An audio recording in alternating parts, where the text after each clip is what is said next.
Buck, welcome. Good to have you with us. What makes you? Thank you very much. What makes Buck so sad? Well, not sad, but it is a bitter pill to swallow for us. We still absolutely believe that housing is in a structural supply deficit situation. There's still tremendous pent-up demand among particularly young millennials starting families for single-family homes. But this affordability picture, what we've seen over the past few weeks, and really the last 2.5 months in particular, it's driven mortgage rates north of 7% now.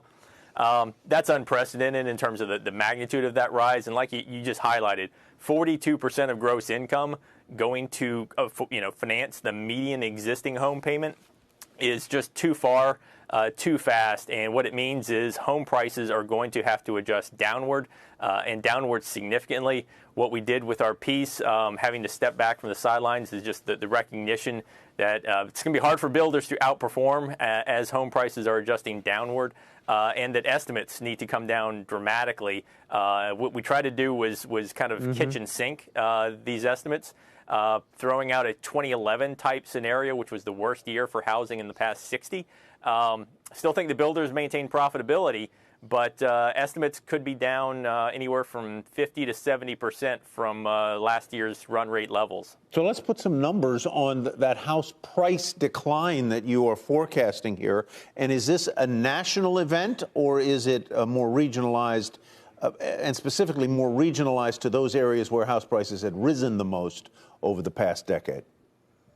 It's going to be a national event, but I think you're correct that the Zoom towns, if you will, the Zoom boom, will certainly see the effects probably more pronounced. Certainly we're seeing more dramatic price declines already happening in the western region at the moment, particularly the Southwest. Parts of the Southeast and Florida are holding up better, but we do anticipate nationally home prices are going to be down substantially. And to quantify that for you, if we're going to hold rates at where they are today, notwithstanding the comments of your prior two guests that Fed funds could go even higher still, but at today's rates, today's prices, and today's household income levels, it implies that certainly new home prices probably need to come down 20 to 25% to restore, just to get us in that historic bandwidth of normal affordability.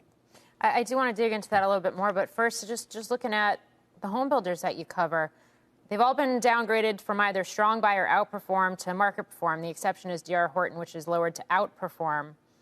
They're already down anywhere from 30 to 50% on the year. Why are you just making this move now?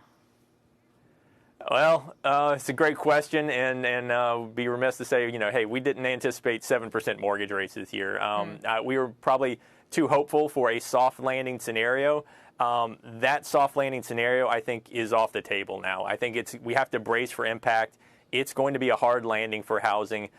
We think that the builders that can be most cost efficient will take market share. D.R. Horton is the one name that we maintained an outperform rating. We do think they are the most cost efficient producer of single-family housing. They have a fortress balance sheet, tremendous liquidity, and they're going to meet the market. They also have an advantage and a head start in single-family rentals.